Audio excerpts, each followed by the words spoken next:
merasa tak berarti, jalan dengan tanpa harapan, lalu tangan yang berlubang paku menjamah jadi hidup baru, dan kayu yang kasar mengubahkan jalan hidup yang penuh kegagalan. Ku puji Dia selama-lamanya, sebab salib mengubah hidupku, dan ku yakin darah Yesus yang suci sudah mengalir di Kalvari. Bila zaman berlalu, dunia mendebu, ku tetap pegang salib itu.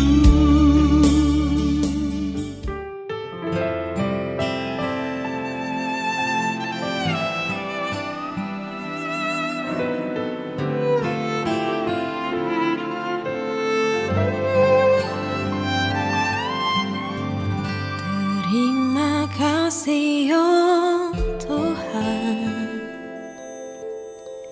Kau hadir dalam hidupku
Shalom Bapak Ibu sekalian, pada kesempatan ini kita akan melihat satu kebenaran yang sebenarnya jarang sekali orang perhatikan, yaitu tentang dimensi keempat.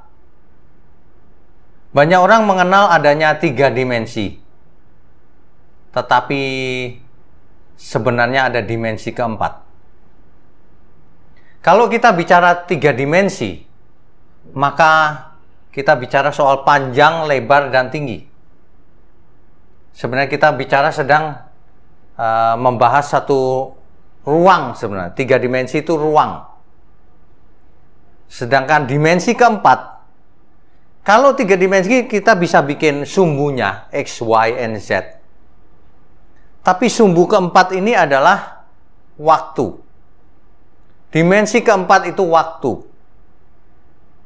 Nah, dimensi yang ini, satu ini, waktu ini, disitulah sumber daya yang kita miliki yang paling berharga.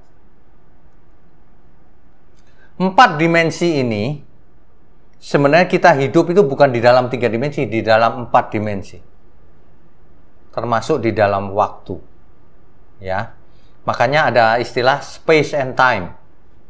Kita hidup di ruang dan waktu.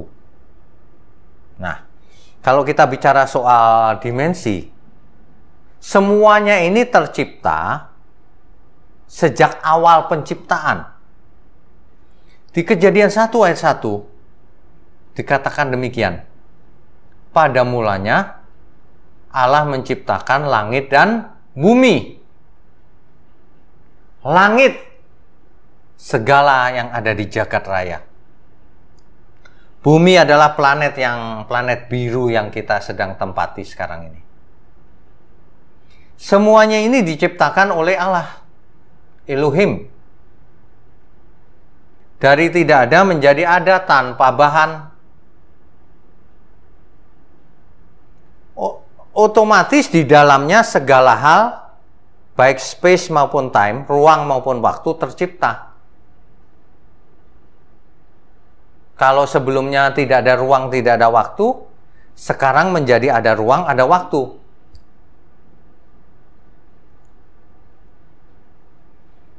Dimensi ke-1, ke-2, ke-3, dan ke-4 menjadi tercipta. Sejak Kejadian 1 ayat 1. Dan ciptaan Tuhan mula-mula ini diciptakan untuk menjadi kekal selamanya. Cuma ya sayang, manusia diciptakan dengan tubuh yang kekal mula-mula. Tetapi manusia tidak bisa dipercaya. Adam melanggar perjanjian dengan Allah. Mestinya Adam tahu bahwa ia tidak boleh makan buah itu. Tapi ia makan juga. Tubuh Adam yang tadinya kekal menjadi fana. Kita tidak tahu bagaimana prosesnya tubuh yang kekal itu menjadi tidak kekal. Apakah itu secara gen ada perubahan atau apa? Kita tidak tahu sebenarnya.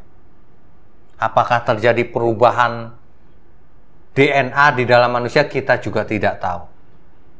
Tetapi yang kita tahu adalah tubuh yang tadinya kekal menjadi fana. Yang tadinya tidak mengenal kematian, sekarang mengenal kematian. Yang tadinya waktu tidak menjadi masalah, sekarang menjadi masalah. Dimensi keempat ini. Mengapa? Karena hidup dalam kefanaan, itu artinya hidup dalam waktu yang terbatas. Kita semua memiliki waktu yang sangat terbatas. Umur manusia rata-rata 70. Kalau kuat 80 kata Alkitab. Itu pun sakit-sakitan. Kalau orang bisa jaga kesehatan bisa sampai 90, 100 bisa. Tapi tidak bisa lewat 120 tahun. Hari ini banyak orang yang meninggal di usia muda karena pola hidup yang sudah tidak benar, dan tentu saja karena lingkungan yang sudah rusak. Dimensi keempat menjadi kritikal, menjadi faktor yang menentukan keselamatan jiwa kita juga, baik tubuh, jiwa maupun roh kita. Tubuh kita jatuh dalam dosa menjadi fana, waktu menjadi terbatas. 3 dimensi yang satunya yaitu ruangan. Dulunya Eden diciptakan kekal untuk manusia. Tentu saja dengan seluruh seisi bumi. Tentu saja dengan seisi samayim, jagat raya, langit. Tapi karena jatuh dalam dosa, maka bumi ini pun menjadi fana juga. Artinya bumi ini sementara, nanti akan lenyap. Sebenarnya prototipe kiamat yang pertama itu sudah pernah terjadi di zamannya Nuh, yaitu seluruh manusia musnah. Hanya Nuh yang sekeluarga yang diselamatkan. Seluruh bumi isinya lenyap oleh air. Tapi Alkitab mencatat bahwa nanti seluruhnya akan lenyap, langit maupun bumi. Tentu saja dan seisinya. Hanya orang-orang tertentu yang akan diselamatkan Tuhan. Bumi menjadi fana. Tetapi Tuhan sediakan bumi yang baru. Di langit yang baru dan bumi yang baru. Ada dimensi yang baru di sana. 4 dimensi yang baru pun ada di sana. Ada ruangan, ada waktu. Tentu saja waktu menjadi kekal lagi di langit yang baru dan bumi yang baru. Ketika waktu menjadi kekal, segala sesuatu menjadi tidak terlalu kritis, sebab waktunya banyak. Tapi kalau waktu kita sekarang terbatas, segala sesuatu menjadi kritis. Waktu menjadi terbatas, sudah gitu waktu berjalan ke depan sangat cepat, tidak pernah kembali lagi, tidak bisa dihambat kecepatannya. Setiap hari ya 24 jam. Tidak bisa diperpanjang juga. Waktu adalah salah satu sumber daya yang tidak bisa diperbaharui. Non-renewable resource. Ya. Jadi, tapi herannya, banyak orang menyia-nyiakan sumber daya ini. Waktu sebenarnya adalah kesempatan kita satu-satunya. Supaya hidup kita berkenan di hadapan Tuhan. Supaya kita bisa lanjutkan hidup di bumi yang baru. Di dimensi yang baru nanti. Ya. Kalau kita bicara dimensi waktu, tentu saja Elohim Tuhan bisa hidup di luar waktu. Tapi Allah juga hidup di dalam waktu, menyertai kita, yaitu Roh Kudus. Supaya keselamatan kita bisa dipastikan, asal kita mau dipimpinnya. Kecuali tidak mau dipimpin, itu cerita lain.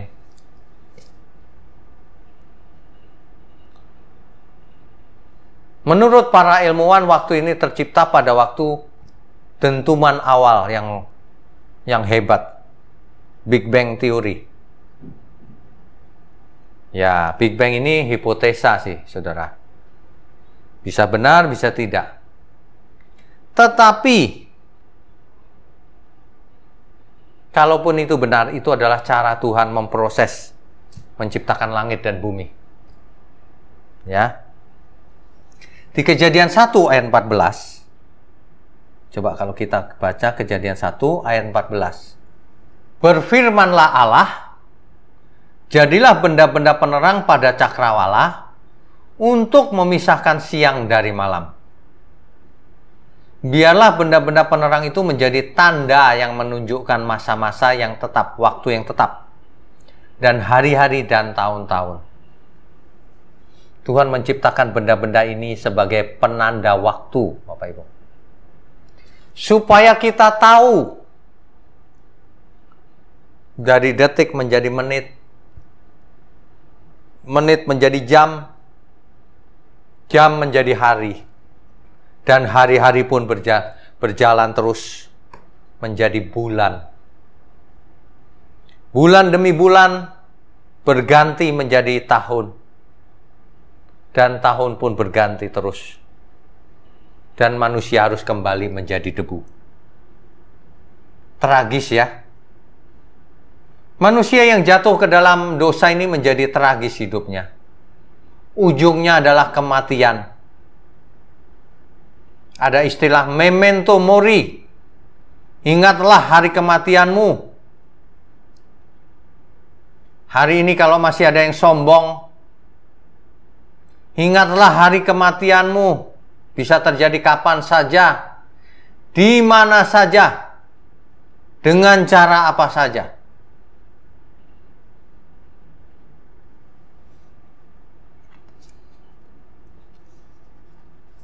Penanda waktu ini harusnya membantu kita merenungkan hidup kita. Bahwa hidup kita ada akhirnya di bumi yang sekarang ini.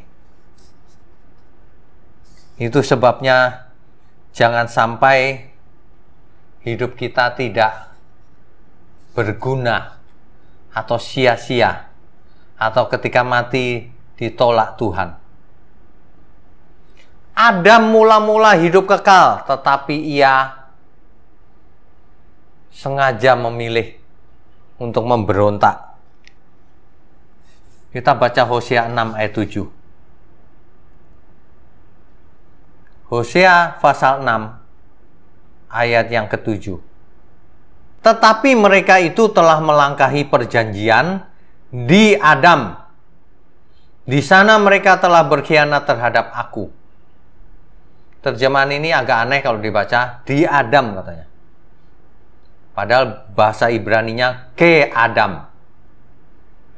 Dalam terjemahan bahasa Inggris jelas like Adam. Ayat ini hendaknya memperingatkan kita bahwa jangan memberontak, jangan melangkahi perjanjian seperti Adam. Hari ini kita terikat oleh suatu perjanjian, perjanjian darah. Kita ditebus oleh darahnya, bukan dengan barang yang fana. Supaya kita hidup baginya. Supaya kita hidup dipimpin oleh roh, bukan hidup kedagingan terus. Supaya kita menjadi anak-anak Allah yang Maha Tinggi. Supaya kita selamat. Ya. Jangan seperti Adam. Terikat perjanjian, dia langgar. Kita terikat oleh suatu perjanjian yang baru. Jangan hidup menurut Taurat lagi, tapi hidup menurut Kristus. Jangan hidup ritual lagi. Hiduplah mengenakan pikiran perasaan Kristus. Jangan hidup berdasarkan ritual yang tertulis secara harafiah. Tapi hiduplah mengenakan hukum itu pada akal budi kita. Supaya kita menjadi manusia-manusia Allah. Jangan pernah berpikir kita otomatis selamat. Ya. Umat Tuhan saja binasa loh, karena kalau tidak mengenal Allah. Kenapa tidak mengenal Allah? Karena tidak mau belajar. Engkaulah yang menolak pengenalan itu, kata Alkitab. Waktu kita itu sangat terbatas. Sekarang kita umur berapa? Kalau seandainya umur kita 70, berapa tahun lagi? Kan sebentar lagi. Banyak teman-teman kita, sahabat kita, orang-orang yang kita kasihi juga sudah dipanggil Tuhan. Hidup kita ini seperti antrian menuju lorong kematian fisik kita. Setelah itu baru kita hidup kekal. Tapi selama kita hidup ini, bagaimana kita bisa menjalani hidup ini untuk mempersiapkan bumi yang baru, langit yang baru?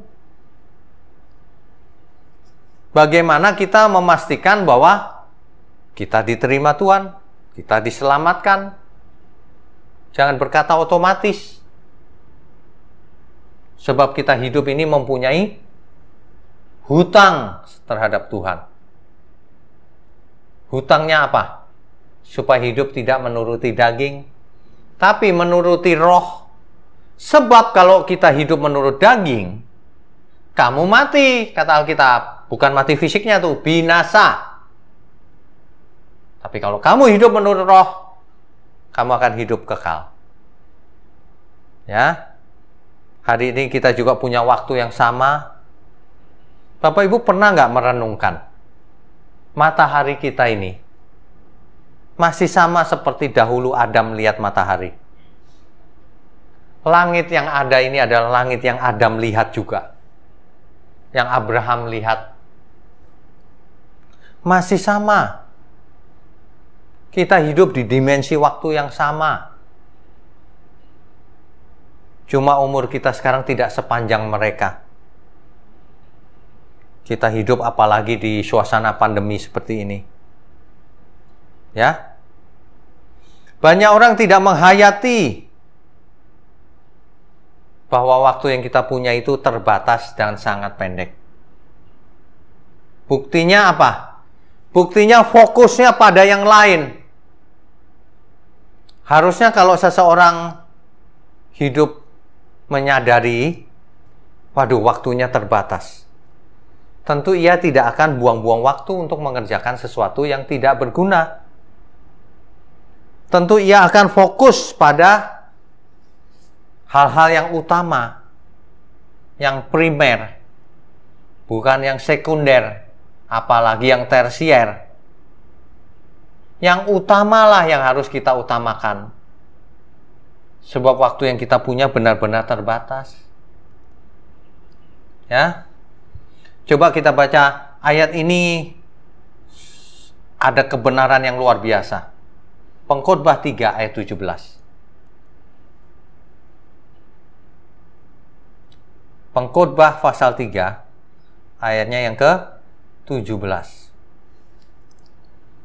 Sebelumnya ayat ke-16 kita baca. Ada lagi yang kulihat di bawah matahari, di tempat pengadilan. Di situ pun terdapat ketidakadilan. Ayat 16 tadi berkata bahwa di tempat pengadilan pun tidak ada keadilan. Padahal harusnya di situ terdapat keadilan. Barulah ayat ke-17-nya. Berkatalah aku dalam hati, Allah akan mengadili baik orang yang benar maupun yang tidak adil. Karena untuk segala hal dan segala pekerjaan ada waktunya. Bapak Ibu menangkap nggak konteks ayat ini sebenarnya? Ada banyak orang kalau baca Alkitab tidak mengerti konteksnya salah. Tuh Pak, segala sesuatu ada waktunya Pak. Nanti ada waktunya aku sukses. Ini sedang tidak bicara soal itu, apalagi sukses duniawi. Tidak. Ini sedang bicara bahwa di pengadilan harusnya ada keadilan, tapi tidak ada keadilan. Tunggu tanggal mainnya. Segala sesuatu ada waktunya. Kamu akan diadili. Itu maksudnya. Sama kita sekarang, kita terikat oleh suatu perjanjian baru dengan Tuhan Yesus. Jangan kita ngeledek Tuhan. Banyak orang mengejek Tuhan. Dengan cara apa? Hidup suka-suka sendiri. Hidup menuruti hawa nafsunya. Kalau orang sudah ditebus tapi hidup suka-suka, itu ngeledek namanya. Lalu ayat ini mengingatkan kita, segala sesuatu ada waktunya. Ada waktunya nanti kamu mati. Ada waktunya nanti kamu berhadapan dengan tahta Kristus. Mempertanggungjawabkan hidupmu. Untuk apa selama ini hidupmu? Untuk apa selama ini hidup kita? Dimensi keempat waktu itu, kalau disia-siakan ya salah kita. Waktu tidak akan menunggu kita. Kitalah yang harus mengejar waktunya. Kitalah yang harus mengejar ketinggalan setiap kita.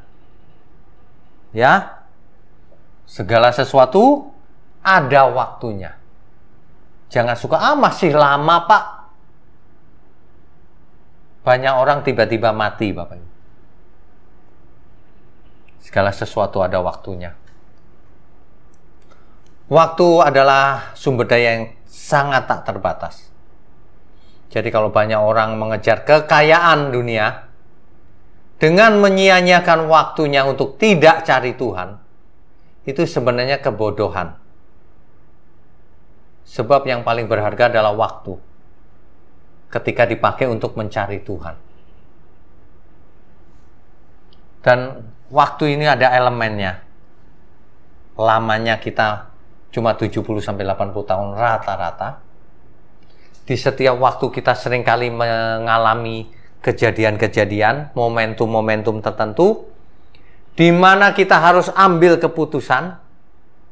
Jangan salah ambil keputusan, sebab kesalahan ambil keputusan akan menciptakan masa depan yang berbeda loh. Kalau Tuhan merencanakan keselamatan, jangan kita ambil keputusan memberontak. Masa depan kita berbeda dengan yang direncanakan Tuhan nanti.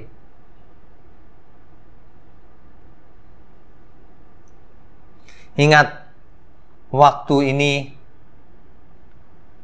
tidak selamanya tersedia bagi setiap kita.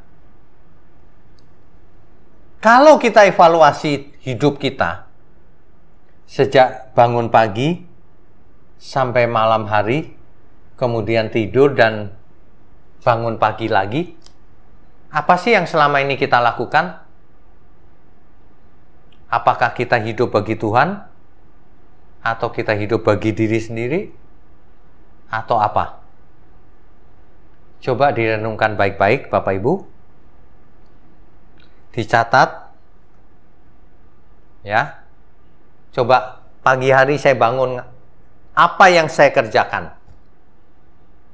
Apakah semuanya itu menyenangkan Tuhan? Ini benar-benar loh. Ada banyak orang menyia-nyiakan hidupnya. Dari pagi sampai malam cuma main game.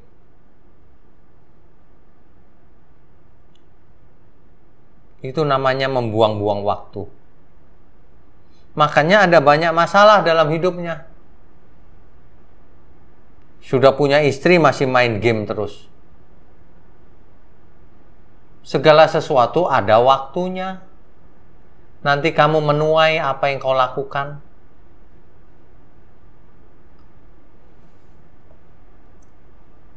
Di Alkitab diberikan contoh terhadap seorang yang kaya. Ia berkata begini, ia menghabiskan waktunya untuk menimbun hartanya di bumi, tapi tidak menggunakannya untuk kemuliaan Tuhan. Ia berkata begini, jiwaku ada padamu banyak barang. Itu Lukas 12 ayat 19. Tertimbun untuk bertahun-tahun lamanya. Beristirahatlah, makanlah, minumlah, dan bersenang-senanglah. Orang kaya ini ingin bersenang-senang karena hartanya banyak. Tetapi apa yang terjadi? Di ayat 20-nya, tetapi firman Tuhan kepadanya, hai engkau orang bodoh, pada malam ini juga jiwamu akan diambil daripadamu. Dan apa yang telah kau sediakan untuk siapakah itu nanti? Siapa? Untuk siapa? Banyak orang kaya, asetnya ada di mana-mana. Tapi ketika ia mati, untuk siapa itu semua? Coba dipikir baik-baik. Hari ini harusnya kalau Bapak Ibu kaya raya, percuma itu harta semua itu. Semua itu hanya bisa dicatat di neraca Bapak Ibu, General Ledger. Untung pun cuma dicatat, dilaba, ditahan. Apakah Bapak Ibu bisa menikmati semua itu? Tidak kan? Saya cuma ingatkan saja, kebetulan ini ayatnya tentang kekayaan. Percuma. Kekayaan Bapak Ibu itu percuma kalau tidak digunakan untuk kemuliaan Tuhan. Ayo bertobat cepat-cepat sebelum tiba harinya. Sebab segala sesuatu ada waktunya. Adil kalau Tuhan mati di kayu salib, mati untuk kita, lalu kita malah mencari kekayaan untuk diri sendiri. Adil nggak itu? Ingat, segala sesuatu ada waktunya, ada pengadilan Tuhan. Lebih baik bagikan ke semua orang yang membutuhkan untuk pekerjaan Tuhan. Gunakan mamon untuk bersahabat dengan Tuhan. Sebagai hamba Tuhan saya ingatkan lagi, gunakan mamon, gunakan aset-aset yang ada di mana-mana itu untuk kemuliaan Tuhan.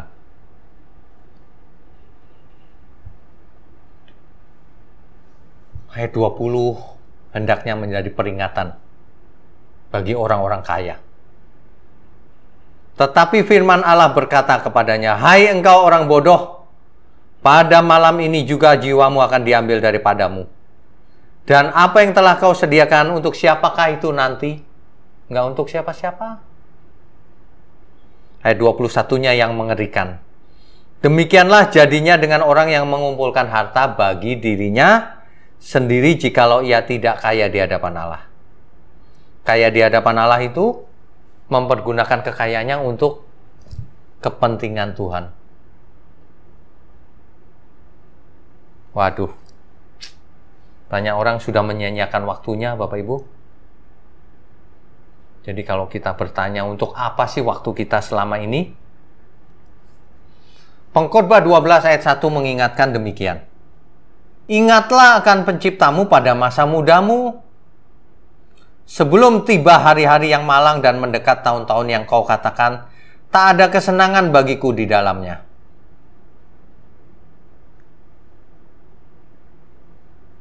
Dimensi keempat ini, waktu ini, berjalan begitu cepat. Hidup kita seolah-olah makin lama makin cepat. Makin berumur kita merasa kok makin cepat ya waktu berjalan ya. Setiap tahun kita memperingati ulang tahun kita. Kita menyanyikan lagu ulang tahun, "Selamat panjang umur."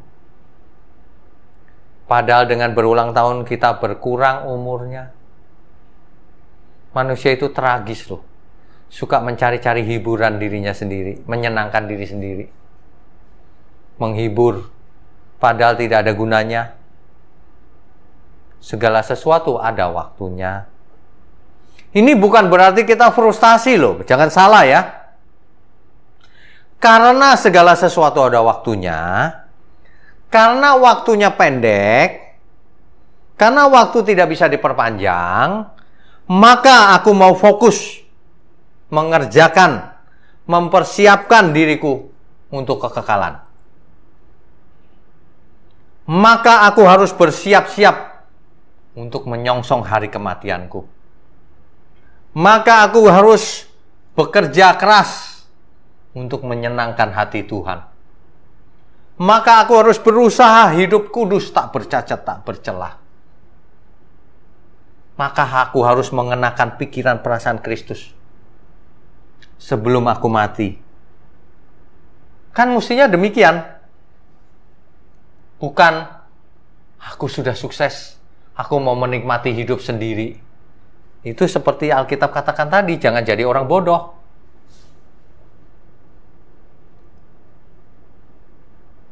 Di dalam Efesus 5 ayat 15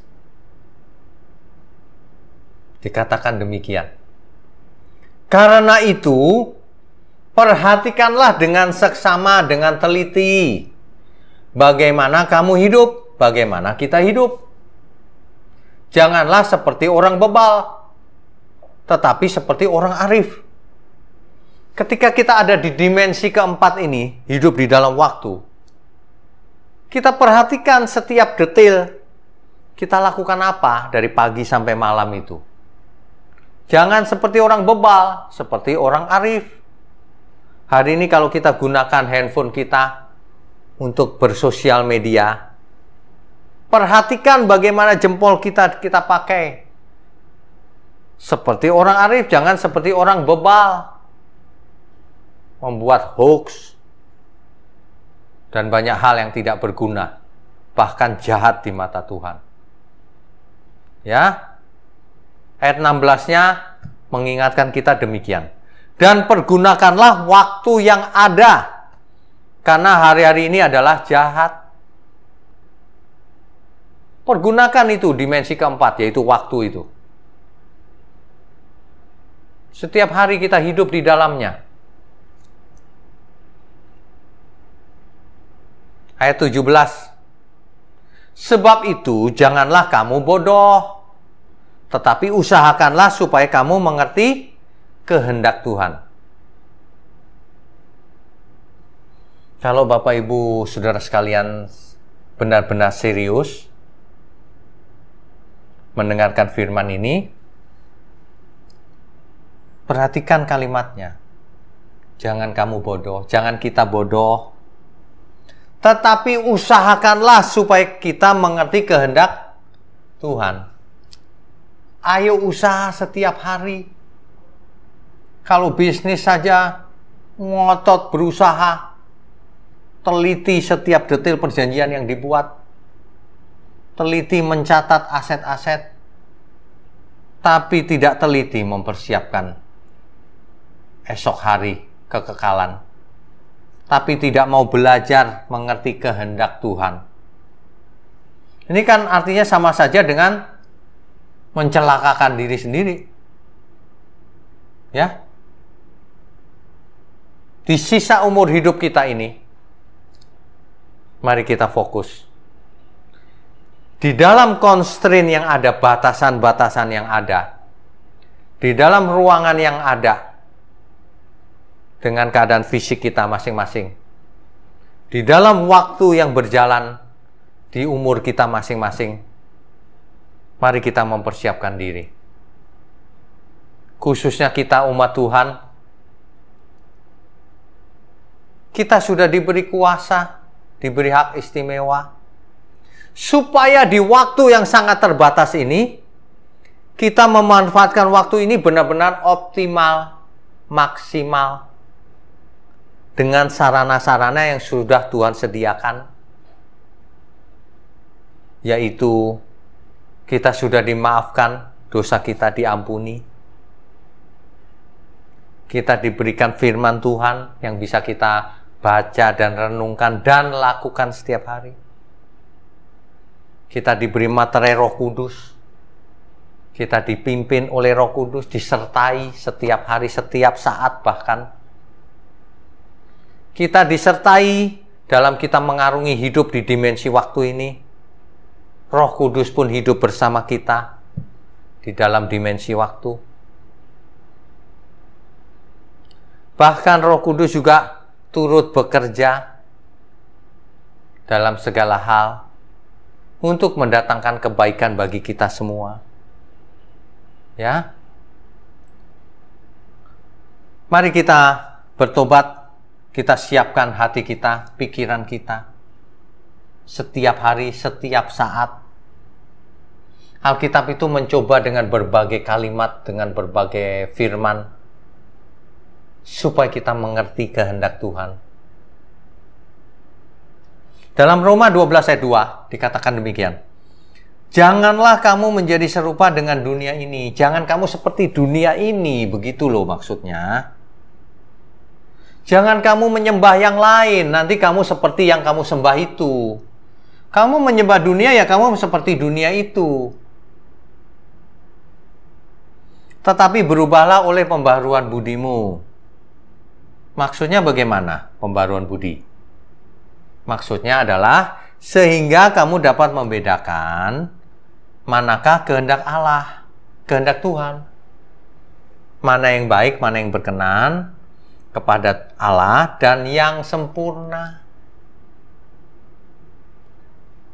Kita itu tidak hanya dituntut supaya baik, bahkan harus sempurna. Bapak Ibu jangan pernah berpikir, aku nggak usah melakukan apa-apa, sudah ditebus Tuhan, selamat. Nanti Bapak Ibu seperti Adam, melanggar perjanjian. Tuhan sudah membuat perjanjian dengan darahnya sendiri, supaya kita semua bertobat, berbalik dan bertobat. Mengenakan kodrat ilahi. Tidak hanya baik, sempurna dalam segala hal. Belajar. Ayo. Jangan kita termakan virus teologi yang salah, yang mengakibatkan orang menjadi malas. Ya. Jadi kita harus bertransformasi dari manusia lama menjadi manusia baru. Berpikir yang optimal, yang jauh ke depan. Jangan berpikir cuma sekarang, berpikir di balik kubur. Kalau orang sudah mempersiapkan diri untuk kekekalan, tentu hidupnya berubah. Kalau orang hidupnya tidak berubah, berarti dia tidak mempersiapkan diri. Banyak orang hidup take it for granted. Untung-untungan doang.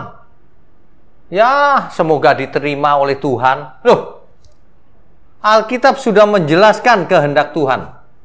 Orang yang tidak melakukan kehendak Tuhan memberontak terhadap Tuhan. Binasa. Jadi sekarang kita siapkan saja waktu kita. Kita mulai menyusun prioritas dalam hidup kita. Kalau kita benar-benar takut Tuhan. Mari kita susun prioritas kita. Di waktu yang sangat terbatas yang kita punya, kita susun prioritas. Yang paling penting kita lakukan di nomor 1, belajar kehendak Tuhan. Lakukan, renungkan, berubahlah.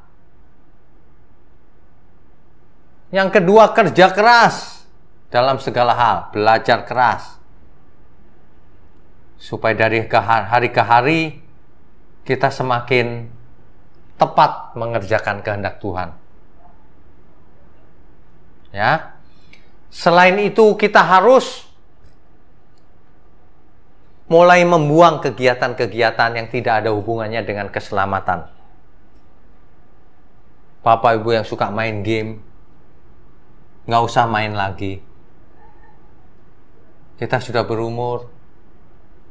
Jangan seperti kanak-kanak yang punya hobi apa misalnya. Sudah tidak usah kalau hobinya itu tidak membawa kepada kekekalan. Sebab waktunya sudah pendek, apalagi yang sudah berumur. Sudah buang kegiatan-kegiatan yang tidak membawa manfaat bagi keselamatan kita. Arisan-arisan dikurangi saja, tidak usah. Atau bahkan tidak usah sama sekali. Ya. Main pergaulan yang tidak jelas dicoret saja. Jadi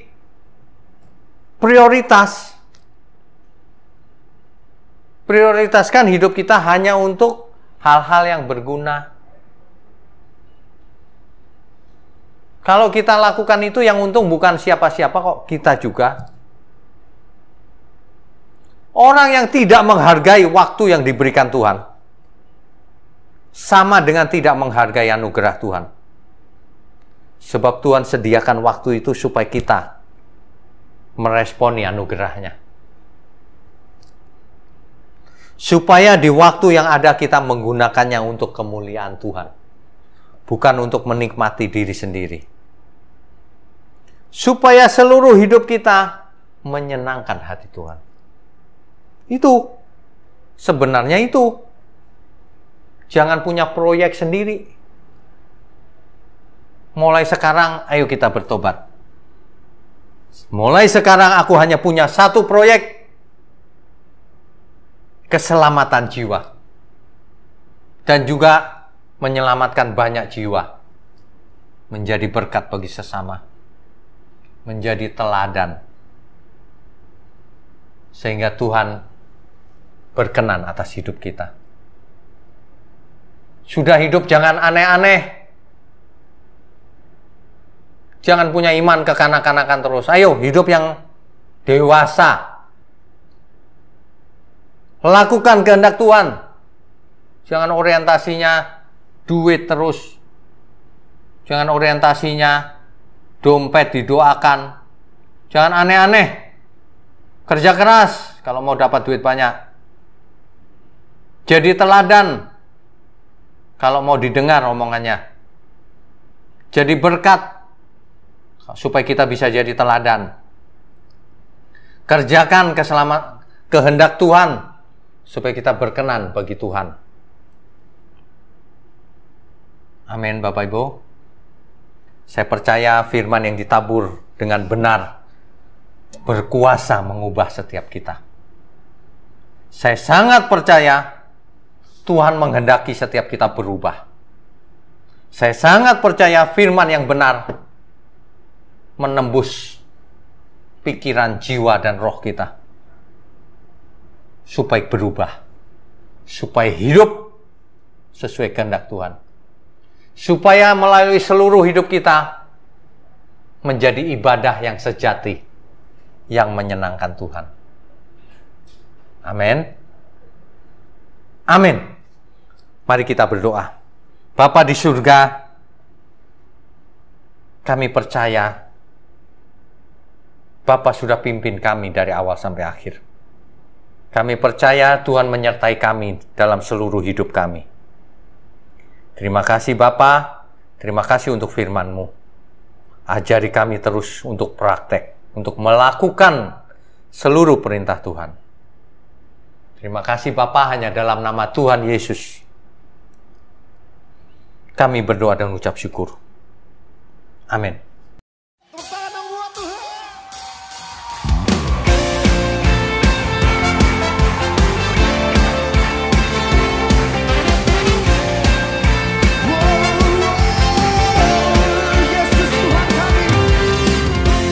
Yesus, Kau kekuatan di hidupku, takkan gentar langkahku. Kau angkat tanganku di saat ku jatuh, Kaulah sumber kuatku.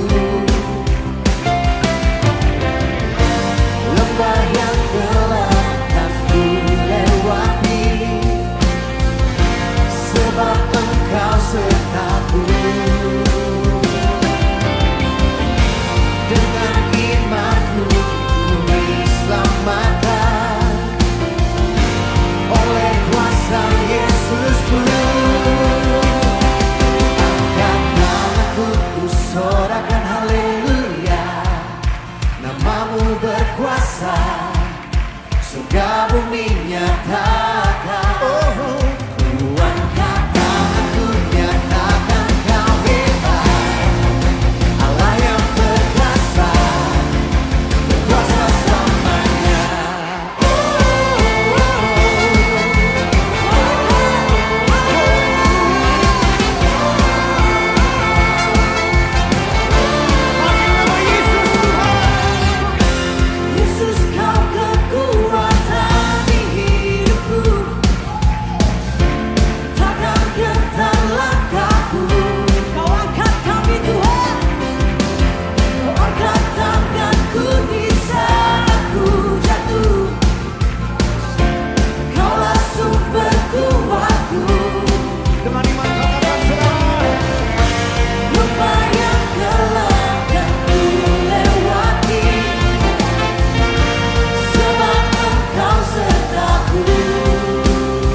Terimalah kasih karunia dan damai sejahtera Tuhan Yesus Kristus, dan kasih Allah Bapa kita, serta persekutuan Roh Kudus menyertai setiap kita, sekarang, seterusnya, dan selamanya. Amin.